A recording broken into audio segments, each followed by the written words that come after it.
ஆன்மீக சொந்தங்கள் அனைவருக்கும் வணக்கங்க. இன்றைக்கி நாம் நம்மளுடைய சேனலில் என்ன மாதிரியான முக்கியமான தகவலெல்லாம் பார்த்து தெரிஞ்சுக்க போகிறோம் அப்படின்னு பார்த்தீங்கன்னா, பௌர்ணமியானது இந்த ஜூன் மாதத்தில் 10ஆம் தேதியானது ஆரம்பிக்குது. இதனால் கிரகங்களுடைய மாற்றங்கள் அப்படிங்கிறது மாறுதுங்க. இந்த மாற்றத்தால் இந்த மேசராசி சேர்ந்தவங்களுக்கு சில பல நற்பலன்களும் சில பல அசுப பலன்களும் நடக்க போகுது. அந்த விஷயங்கள்லாம் என்ன, மேலும் இந்த காலகட்டத்தில் இந்த மாதிரி விஷயம் பண்ணணும் பண்ணக்கூடாது அப்படிங்கிறத பற்றி தான் நான் இன்றைக்கி தெளிவாக உங்கள்கிட்ட முழுசாக சொல்ல போகிறேன். இந்த பதிவில் சொல்லக்கூடிய எல்லா வித தகவலுமே மேசராசியை சேர்ந்தவங்களுக்கு ரொம்பவே பயன் தரக்கூடிய விஷயங்களாக கண்டிப்பாக இருக்க போகுது. ஸோ வீடியோவை ஸ்கிப் பண்ணாமல் பாருங்கள். அப்போ தான் முன்கூட்டியே உங்களுக்கு என்னென்ன மாதிரியான விஷயங்கள்லாம் நடக்க போகுது அப்படிங்கிறத தெரிஞ்சுக்கிட்டு உங்களால் பயணிக்க முடியும். மேலும் இது போன்ற ஆன்மீகம் சம்மந்தப்பட்ட வீடியோக்களெல்லாம் நீங்கள் முழுசாக பார்க்கணும் அப்படின்னு ஆசைப்பட்டேன். நம்மளுடைய சேனலை மறக்காமல் சப்ஸ்கிரைப் பண்ணிவிட்டு கீழே இருக்கும் பெல் ஐக்கானையும் மறக்காமல் கிளிக் பண்ணுங்கள். அப்போ தான் நம்ம சேனலில் போடுற ஒவ்வொரு வீடியோவுமே நோட்டிஃபிகேஷனாக உங்ககிட்ட வந்து சேரும். மேலும் உங்களுக்கு பழனியில் குடிக்கொண்டிருக்கக்கூடிய அந்த பழனி ஆண்டவனை ரொம்ப ரொம்ப பிடிக்கும் அப்படின்னா இந்த வீடியோக்கு ஒரு லைக் பண்ணிவிட்டு நம்மளுடைய கமெண்ட் பாக்ஸில் பழனி ஆண்டவனுக்கு அரோகரா அப்படின்னு சொல்லி மறக்காமல் பதிவிடுங்க.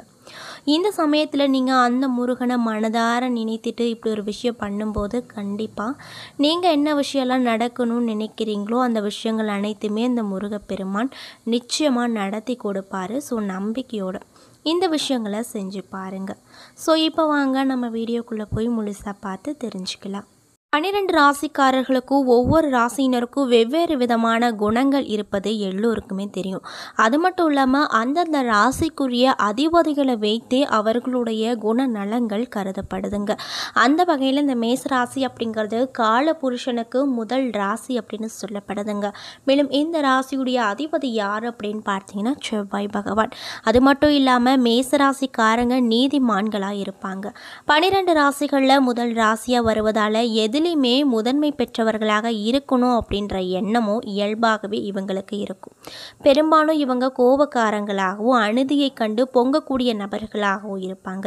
எதிலுமே எவரையும் சார்ந்திருக்கவே மாட்டாங்க. ஆனாலுமே கூட்டமாக நபர்கள் உறவினர்களோடே இருக்க அதிகமாக இவங்க ஆசைப்படுவாங்க. எந்த ஒரு செயலிலும் துடிப்போடும் வேகமோடும் செயல்படுவாங்க. எவரையும் எளிதில் நம்பி விடுவாங்க. ஆனாலுமே அந்த நம்பிக்கைக்கு அவங்க தப்பி தவறி துரோகம் இழைத்து விட்டாங்க அப்படின்னா அதற்கு பிறகு அவர்களுக்கு பக்கமே திரும்ப மாட்டாங்களா இந்த மேசராசிக்காரங்க. மேலும் மேசராசிக்காரர்களின் பலவீனம் என்ன அப்படின்னு பார்த்தீங்கன்னா கோவம்தான். தவறை உணர்ந்து விட்டாங்க, அதாவது இவங்க ஏதாவது ஒரு தப்பு பண்ணிட்டாங்க, அதில் தவறு தன் பக்கம் இருக்குதுன்னு தெரிஞ்சுக்கிட்டாங்கன்னா வயதில் சின்னவங்களாக இருந்தாலுமே போய் அவங்கக்கிட்ட மன்னிப்பு கேட்டு விடுவாங்களாமா. எதிலுமே தீர்க்கமாக முடிவெடுப்பாங்க. அப்படி முடிவெடுத்து விட்டாங்க அப்படின்னு சொன்னால் யார் சொன்னாலுமே அதற்கு மாறாக அந்த முடிவை மாற்றிக்கவே மாட்டாங்களாமா. அது மட்டும் இல்லாமல் இவங்க எடுக்கும் முடிவுகள் எப்பொழுதுமே சரியாக மட்டும்தான் இருக்கும். வாழ்க்கையில் 28 வயதுக்கு மேலே படிப்படியாக முன்னுக்கு வருவாங்க. இவர்களின் மத்தி வயதுக்கு மேலே, அதாவது 45 வயதுக்கு மேலே பெரும் சாதனைகளை செய்வாங்க. முன்கோபம் தான் இவங்களது பலவீனம். ஆனாலுமே இவர்களின் கோபத்தில் உள்ள நியாயத்தை கூட இருப்பவங்க புரிஞ்சுக்கிட்டாங்க அப்படின்னா கண்டிப்பாக அவங்களுக்கு எந்த ஒரு விஷயமும் தப்பாக தெரியாது அப்படின்னு சொல்லப்படுது. மேசராசிக்காரர்களின் இன்னொரு முக்கிய குணாதிசயம் என்னன்னு பார்த்தீங்கன்னா இவங்க தேனியை போலவே சுறுசுறுப்பாக இயங்கி கொண்டு வேலையை பார்ப்பாங்க. 1 மணி நேரம் கூட இவங்களால சும்மாவே இருக்க முடியாது. அப்படி சும்மா இருக்க சொன்னீங்கன்னா அவங்களுக்கு பெரிய தண்டனையாகத்தான் இந்த விஷயங்களானது இருக்கக்கூடும் அப்படின்னு சொல்லப்படுதுங்க. மேலும் மேசராசியின் அதிபதி செவ்வாய் அப்படிங்கிறதுனால சிவப்பு நிற தொடர்பான பொருட்களை இவங்க வைத்துக் கொள்வது நல்லது. சிகப்பு தொடர்பான பணிகள் இவர்களுக்கு நல்ல விதமாக கை கொடுக்கும். மேலும் மேசராசிக்காரர்களுக்கு மருத்துவம், விளையாட்டு, அதிகாரம் ஆகிய துறைகள் சிறப்பானவை. மலை சார்ந்த இடங்களில் பணியாற்றி ஏற்ற இடமாக இவங்களுக்கு இருக்க போகுது அப்படின்னு சொல்லப்படுது. மேலும் மேசராசிக்காரர்கள் வணங்க வேண்டிய தெய்வம் என்று பார்த்தால் முருகன் தாங்க. முருகனை வணங்கி வந்தீங்க அப்படின்னா வாழ்க்கையில் எல்லா வளங்களும் பெறுவீங்க. முருகனே இவர்களுக்கு கண்கண்ட தெய்வமாக இந்த ராசி ரீதியாக பார்க்கப்படுதுங்க. இப்படிப்பட்ட அன்பு நேயர்களுக்கு இந்த பௌர்ணமிக்கு பிறகு என்னென்ன விதமான சிறப்பான மாற்றங்கள் எல்லாம் நீங்கள் பெற போகிறீங்க அப்படிங்கிறத பற்றி தான் நான் இன்றைக்கி இந்த பதிவின் மூலியமாக முழுசாக உங்ககிட்ட சொல்ல போகிறேன். ஸோ வீடியோவை ஸ்கிப் பண்ணாமல் தொடர்ச்சியாக பாருங்கள். மேலும் மேசராசிக்காரங்க யாராவது இந்த பதிவை பார்த்துட்ருக்கீங்க அப்படின்னா நான் சொன்ன விஷயம்லாம் உங்களுக்கு மேட்சாக இருந்துச்சுன்னா நம்மளுடைய கமெண்ட் பாக்ஸில் எஸ் அப்படின்னு சொல்லி மறக்காமல் பதிவிடுங்க. ஸோ இப்போ வாங்க நம்ம வீடியோக்குள்ளே போய் முழுசாக பார்த்து தெரிஞ்சுக்கலாம். மேச ராசியில் அஸ்வினி, பரணி, கார்த்திகை, 1ஆம் பாதம் என 3 நட்சத்திரங்கள் அடங்கியிருக்கு. கிரக நிலையை பொறுத்த வரைக்கும் ராசியில் சுக்கிரன், தனவாக்கு குடும்பஸ்தானத்தில் சூரியன், புதன், தைரிய வீரிய ஸ்தானத்தில் குரு பகவான், சுகஸ்தானத்தில் சந்திர பகவான், செவ்வாய் பகவான், பஞ்சமஸ்தானத்தில் கேது பகவான், லாபஸ்தானத்தில் சனி மற்றும் ராகு என கிரகங்கள் வலம் வருது. மேலும் எந்த காரியத்தை எப்படி செய்து முடிக்க வேண்டும் என்று மனதுக்குள்ள திட்டம் போடும் உங்களுக்கு இந்த காலகட்டம் அப்படிங்கிறது எப்படி இருக்கும் அப்படின்னு பார்த்தீங்கன்னா, பண வரத்து அதிகமாகி பொருளாதாரம் ஓங்குங்க. முயற்சிகள் அனைத்துமே சாதகமான பலன்களை கொடுக்கும். சுதந்திர எண்ணம் உண்டாகும். சின்ன சின்ன விஷயங்களில் கூட மனநிறைவு ஏற்பட்டு ரொம்பவே சந்தோஷகரமாக இந்த மேசராசி நேர்கள் இருப்பாங்க அப்படின்னு சொல்லப்படுது. அது மட்டும் இல்லாமல் தொழிலில் வியாபாரத்திலே சரி ஈடுபட்டு இருக்கக்கூடியவங்களுக்கு தங்களுடைய வியாபாரம் தொடர்பாக பயணம் செல்ல நேரிடும். போட்டிகள் விலகும். வாடிக்கையாளர்கள் கருத்துக்கு மாற்று கருத்து சொல்லாமல் அனுசரித்து போவது நல்லது தருங்க. மேலும் உத்தியோகத்தில் இருக்கக்கூடியவங்களுக்கு முன்னேற்றம் கிடைக்கும். பண வரத்து திருப்தி தரக்கூடிய விஷயமா இருக்கும். மேலிடம் உங்களிடம் நல்ல அணுகுமுறையை நீட்டுவாங்க. மேலும் குடும்பத்தில் மகிழ்ச்சியான சூழ்நிலையை காணப்பட போகுது. வீட்டில் சுப காரியங்கள் நல்லபடியாக நடக்கும்.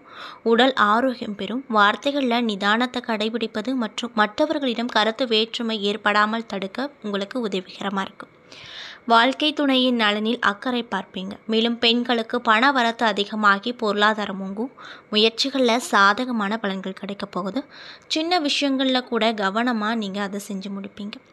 கலைத்துறையில் இருக்கக்கூடிய மேசராசி அன்பர்களுக்கு இந்த காலகட்டம் எப்படி இருக்குன்னு பார்த்தீங்கன்னா, தேவையான பொருட்களை வாங்குவீங்க. நீண்ட நாட்களாக செய்ய நினைத்த ஒரு காரியத்தை இப்போ செஞ்சு முடிப்பீங்க. மதிப்பு மரியாதையும் கூடும். அரசியல் துறையில் இருக்கக்கூடியவங்களுக்கு வீண் மனசுதாபம் ஏற்பட்டு அதற்கு பின்னர் சரியாகிவிடும். மேலும் நண்பர்களிடையே சுமூகமான உறவு இருக்க விட்டு கொடுத்து போவது நல்லது.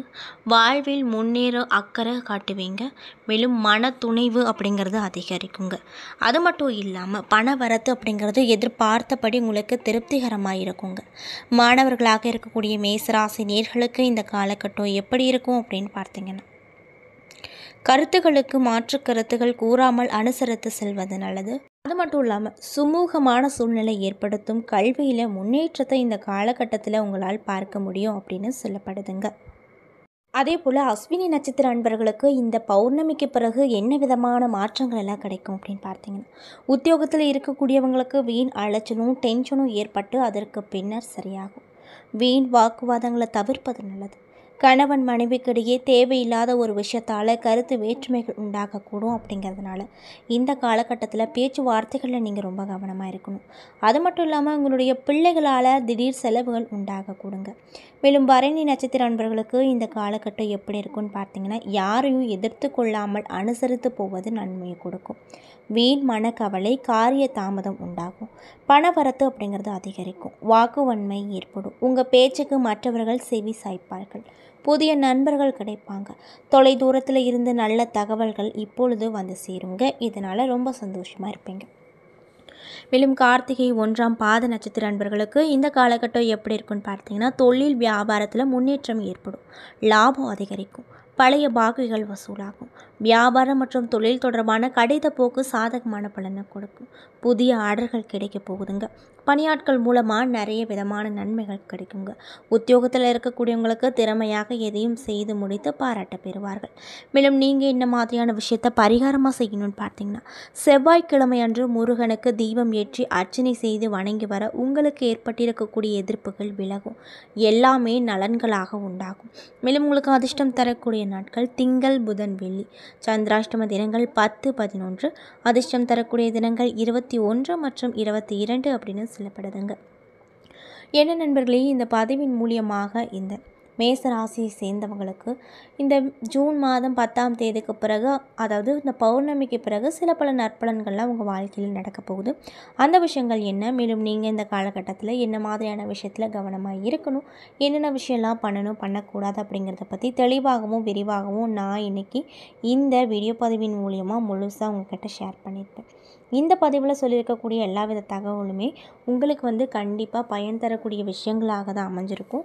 ஸோ வீடியோ பிடிச்சிருந்தா லைக் பண்ணுங்கள், ஷேர் பண்ணுங்கள். அது மட்டும் இல்லாமல் இது போன்ற ஆன்மீகம் சம்மந்தப்பட்ட வீடியோக்கள் எல்லாம் நீங்கள் பார்க்கணும் அப்படின்னு நினச்சா நம்மளுடைய சேனலை மறக்காமல் சப்ஸ்கிரைப் பண்ணிவிட்டு கீழே இருக்கும் பெல் ஐக்கானையும் மறக்காமல் கிளிக் பண்ணுங்கள்.